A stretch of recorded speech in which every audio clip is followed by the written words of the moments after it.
Dapat meron kang scoreboard, and that scoreboard is for you. Do not focus on the scoreboard of other people, of your community, of your relatives, close friends. Nakatutok ka na ngayon sa sarili mong scoreboard.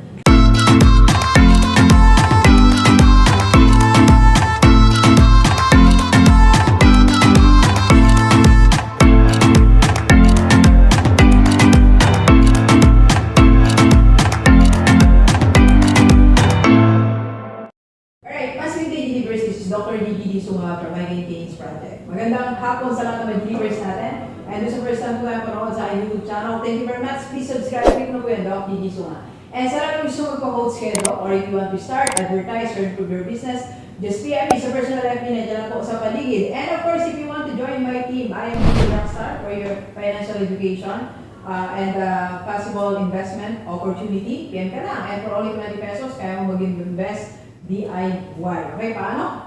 PM mo, okay? Alright, so pag-usapan natin ngayon sa lahat ng mga edad 40 yan. Medyo matagal akong hindi nakapag-vlog about 40 years old, mga 2 weeks. So, taas po kami ulit. And yan, message na kayo. By the way, meron akong babatiin. Ito Ma'am Nestle Monales, yan. Ma'am Nestle Monales, palagay mo malaki siya, ha? Kasama-isa, thank you, Ma'am Nestle Monales.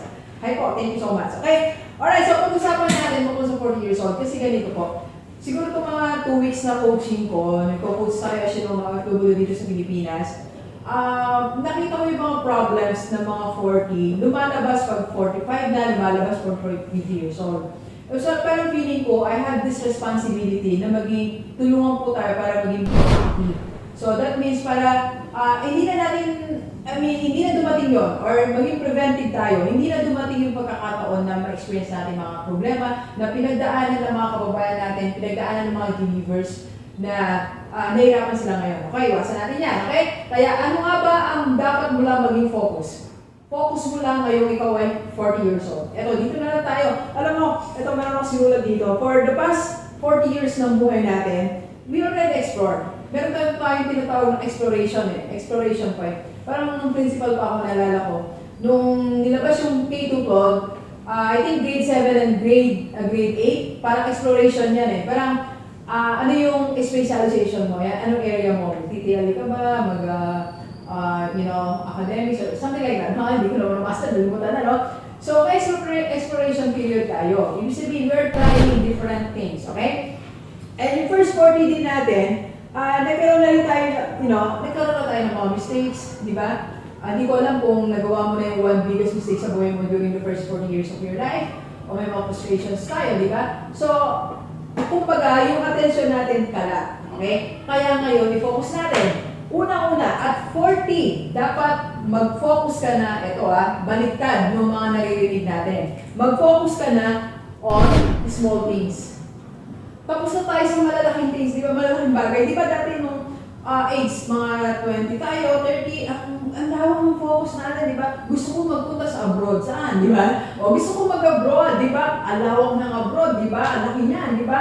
Hindi small thing ang pag-abroad. Gusto ko magkaroon ng negosyo, di ba? Gusto ko magkaroon ng ganitong career, gusto ko magkaroon ng YouTube channel, gusto ko mag-promote, gusto ko magsulat ng book. Malalaking bagay mga pangarap natin. And dun sa pagitan ng 20, 30, and 40s, we forget or we neglect small things that really matter in our life.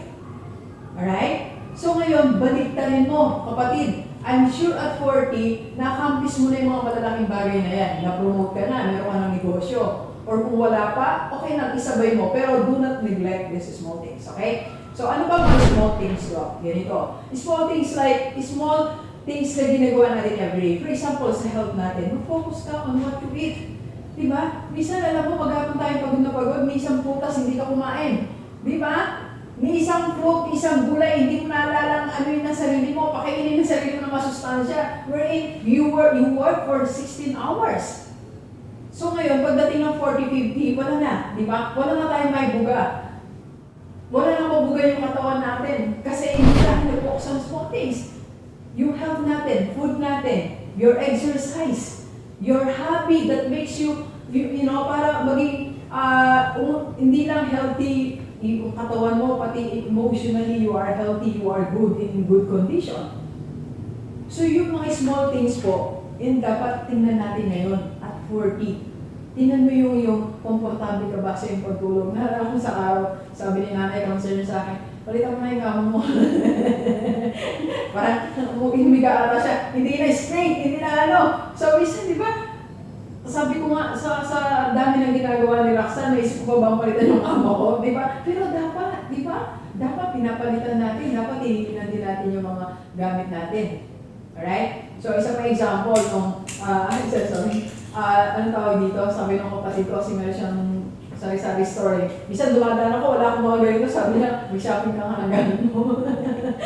Di ba? Mga small things. Nakapokus ako how to run this company, how to run this YouTube channel. Hindi ako nag-focus doon sa mga gagamitin ko sa bahay. Di ba? Parang minsan, baliktarin natin yung focus on small things, kapatid. Okay? Para masustain mo ang mga big things na darating sa buhay mo.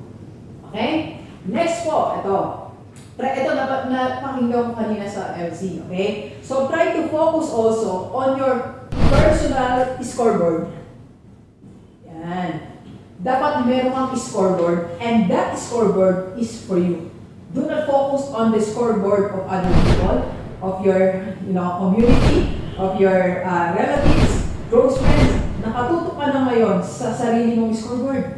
Tapos na yung scoreboard ng pamangkin mo. Minonitor mo yung pamangkin mo, di ba? Minonitor mo grades niya, anong gagawin niya, di ba? Minonitor mo yung kapatid mo, anong gagawin mo, ganito, okay na negosyo mo, okay na investment mo, meron ka na, secure ka na ba? Binilan mo lahat sila ng mga insurance, kinuha mo lahat ng investment, lahat sila may apartment, and now you forget about your own scoreboard. Yung scoreboard mo, nalimutan mo, kapatid. Ito ka na may scoreboard. Ito, gaano ka nakalayo in terms of finances? Gaano ka nakalayo in terms of your investment? Gaano na yung portfolio mo sa iyong business? Ano na yung portfolio mo sa iyong investment? Sarili mong scoreboard. Para noon, alam mo mag-adjust. Di ba, sabi nga kanina, example sa LC, yung scoreboard sa mga games, di ba? Pag titinan mo lang yan, yung scoreboard, ano yung score? Di ba, alam niyo mga player ako. Wala akong binantayan nung college ako. Pag naglalaro kami, dahil ako nga po playing coach, ako captain ball, wala akong tinitingnan kundi yung scoreboard. Nung araw kasi, hindi naman sir lang, sinusulat lang. Misa sa sa lupa lang. Yung score. Tapos sa mga barangay lang, misa sa, ewan pa saan na nakalagay yung scoring nun. Pero sabi ko sa mga tao, tabi kayo. Si Rockstar nung araw Tabi kayo dyan, yung makita yung score, yun na lang ko tinitingnan. Yung mga teammates ko, nakatingin na sa bola. Ako habang tumitira ng bola, tinitingnan ko yung score. Kasi pag nakita ko yung scoreboard, I can adjust. Nakakapag-adjust ka. Kung lamang ang kalaban, hindi kami defensive. Dapat offensive mga moves namin. Dapat panay ko sigaw, kill the ball. Kasi makakapag-adjust ka, kapatid So, ikaw ngayon nakita mo na yung scoreboard mo, dapat ngayon ka na mag-adjust. Kung meron kang kinakailangan i-adjust ngayon na, hindi pag 50 ka na, hindi pag 55, pag 60 ka na, doon mo i-adjust ang yung scoreboard. Baka wala ng time, hindi pa may mga time ng game. Kahit gano'n kayo karunong, pag 1 minute na lang, tapos ang dami mong habulin, wala na, kapatid. Di ba? Hindi mo na mahabol. So ngayon, ang panahon ng paghahabol sa sarili mong scoreboard. Okay? So tingnan mo ngayon. Meron ka na bang cash mo? Tingnan mo, nakabayad ka na ba ng mga responsibilities mo? Meron ka ba health card? So alam mo, ako sinecure ko na yan 2017. I already have my Kaiser. So ngayon, running 4 years na ata ako So ilang years na lang, di ko na problema health ko, di ba? So dapat, meron ka rin. Okay? So message mo ako para makonect kita sa how to do your Kaiser. Okay? So meron ka na bang investment ngayon? Diversify na ba yan? Diba? Sabi ko nga kanina, nag-vlog ako, 20 pesos, pwede ka na magkaroon ng investment mo, di ba? So, mga ganun, kapatid, para makapag-adjust ka lang at kaya mo. Okay? So, kaya mo bang sustain hanggang sa retirement ka, yung scoreboard mo ngayon. Okay? So, ulitin ko, mind your personal scoreboard. Okay? Not the scoreboard of other people. Alright? And third, na dapat focus mo na lang at age 40. Ito focus mo na lang, kapatid, mag-deliver ka na lang ng better things. Yung magagandang bagay para sa pamilya mo, sa church, sa community mo. Wala na yung mga, alisin na natin yung mga negative, mga bagay na pang-away. Alam mo, dalawang klase lang actions ng tao. It's either pampaaway o pampabati. Di ba? Yung mga salita natin, statements natin, comments natin, post natin sa FB, yan ba'y para sa pagkakasundo-sundo o sa pagkakaaway-away, di ba? So, ano na, yung for better things na. And one thing more, at age 40, marami na akong vlog about this, konti na lang sabihin ko. Basta you always add value sa ibang tao, okay? Sa pamilya mo, you know, sa employee mo, sa boss mo, sa company o sa negosyo. Okay? Next, ito. Now and, hindi po forever yan. At age 40, dapat dito ka mag-focus now and future. Okay? Ito consider ko lang, ano ko lang to. Yung now mo, 100% makafocus ka sa ngayon. Sa future, 50% lang. Okay? Kasi di mo alam kung makakarating ka ba sa future, di ba? So, ganito gawin natin. Kung ano at present ngayon, may araw na to ngayon, what you have, it's 24 hours, ito kung moment na to, dito ko lang nakafocus sa araw na to. 100% yan, 100% i-focus mo sa sarili mo, sa ginagawa mo, sa pakikipag-usap mo sa tao, di ba? Give value to other, mahalagaan mo yung ibang tao na kausap mo, pagkaharap mo yung ibang tao, maramdaman nila na nandiyan ka, pag uwi mo, maramdaman ng nanay mo na nandiyan ka, maramdaman ng asawa mo na nandiyan ka, maramdaman ng mga empleyado mo na nandiyan ka, maramdaman ng boss mo na nandiyan ka. Alright? Be present 100% sa now mo. Okay? So parang alam nyo ngayon, ginawa ko na siyang habit talaga. Pagdating sa bahay, bis lang. Kasi naman si nanay makakasama sa bahay. Tapos higa ako sa tabi niya. Siguro mga 20 minutes, nagkukwento siya, nanonood ako dito. At least yun, nakahiga ako. Moment yun yung present ko sa kanya yun. Maramdaman niya na nasa bahay ako. Kasi after 30 minutes na yun, hindi niya na ulit ako mararamdaman kasi may webinar tayo, di ba? So, ganun din, maramdaman naman kasamang isang bahay mo na present ka, kapatid, okay? 40 ka na, di ba? Baka yung anak mo, hindi pa rin nararamdaman ang presensya mo. Baka yung asawa mo, hindi pa rin nararamdaman ang presensya mo. 40 ka na, di ba? Next po, alright. Next, eto, sa future, balikan natin. Yung future naman, mag-focus ka din, pero 50% lang. Una-una, kasi nga, hindi mo naman alam kung darating ba tayo sa future. Kasi ganito po, pag tinignan mo 100% ng attention mo, nilagay mo sa future mo, panay kang mag-worry. May simula lagi, what if hindi mabenta yung paninda namin? What if maluling negosyo ko? What if magkasakit mga anak ko? Di ba, ano ka na, matatabunan ka na ng worries at mafe-freeze ka, mapaparalyze. Sayang yung now mo. Pag inubos mo yung oras mo, kakaisip sa future mo. Okay? Alright, next. Okay. Nakalimutan mo. Wala kasi akong kopya. Jennifer's Ito hindi, wag na. Ito naalala ko lang. Yan. Personal belongings.